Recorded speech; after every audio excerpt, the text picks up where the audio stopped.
mandremo ny tenanao sy ny fampianaranao ka mahareta amin'izany.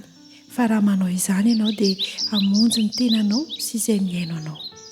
Timoty voalohany toko 4 andininy 9:10.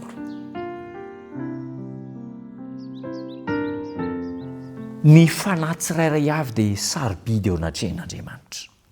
Timoty voalohany toko 4 andininy 9:10. Tandremo ny tenanareo sy ny fampianaranao ka mahareta amin'izany, fa raha manao izany ianao dia hamonjy ny tenanao sady hamonjy ny miaino anao ihany koa. Misy olona be dehibe manodidina antsika, mila fampahirezana, mila fanohanana, mila fampiakarana ny toe-tsaina ara-moraly vokatry ny fahakiviana sy ny olana mitranga eto amin'izao tontolo izao. Asa tsara sady ilaina ny asa ataontsika hanampiana ireo rahalahy sy hanabavintsika mba hatsapahana izy ireo fa misy Andriamanitra miahy ny sambatan'olona. Misy olona efa kivy diso fanantenana amin'ny fiainana. Ahoana ny fomba fisehony? Be dehibe. Ireny olona miasa isan'andro san'andro ireny. Ireny olona efa kivy mivarilavo amin'ny fiainana, amin'ny zava-mahadomelina, amin'ny zava-pisotro mahamamo.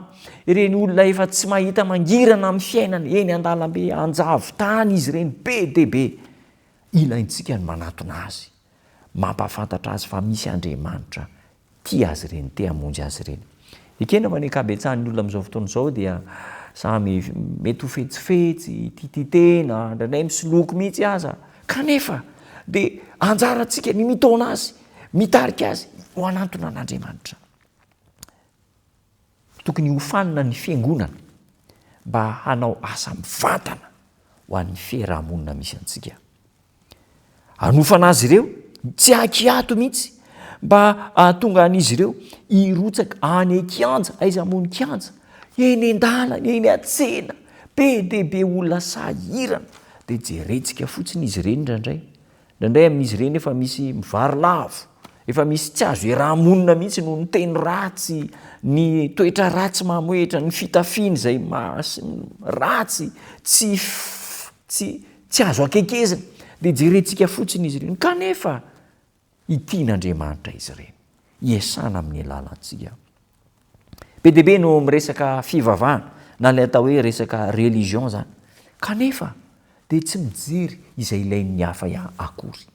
Mandalo eo ambany masony fotsiny ny olona mila fanampiana sy mila vonjy amin'ny alalantsika. Maro amin'ireo tanora sy ny namantsika efa zokonjokona no menatra miresaka momba ny fivavahana amin'ireny olona ireny, menatra amin'ny resaka fivavahana. Ary dia tsy raisin'izy ireo tokony ho izy io loha-hevitra io. Ny fivavahana dia heverin'izy ireo fa loha-hevitra any am-piangonana ihany no tena misy azy fa tsy any amin'ny tontolo rehetra. Diso hevitra tanteraka izany toe-javatra izany. Akaton'ireo namantsika, akatontsika ny varavarankely tokony ho sokafana manandrify ny lanitra izay hitarihana ny olona rehetrarehetra, hitarika azy ho any an-danitra.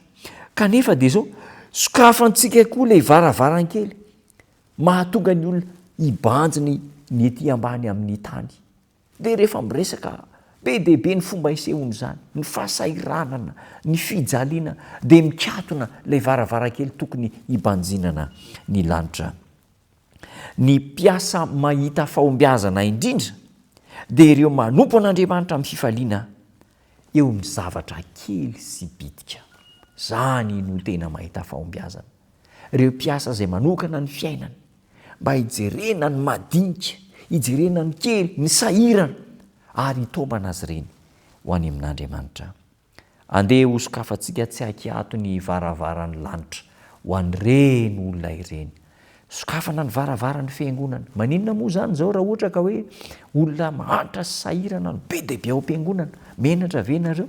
Raha ireny olona mahantra sy sahirana ireny, le kanjo maloto ireny no tonga ao am-piangonana, ary dia anao tetikasa ny fiangonana tsirairay avy mba hahafana mikarakara azy ireny, manaingo azy ireny, manome izay ilaina izy ireny.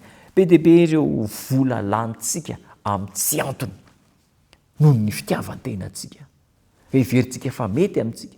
Kanefa dia tiana havita be kokoa isika raha amin'ny mahantra sy ny sahirana manandanja amin'Andriamanitra ny fanahy rehetra tandremo ary ny tenantsika sy ny fampianarantsika mareta fa raha manao an'izany isika dia amonjy ny tenantsika, amonjy ny hafa ihany koa.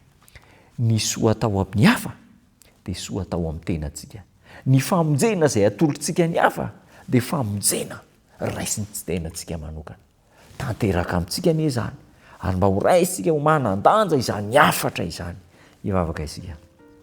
Tompo tsara misaotra anao, mankasitraka anao noho ny afatra nomenao anay.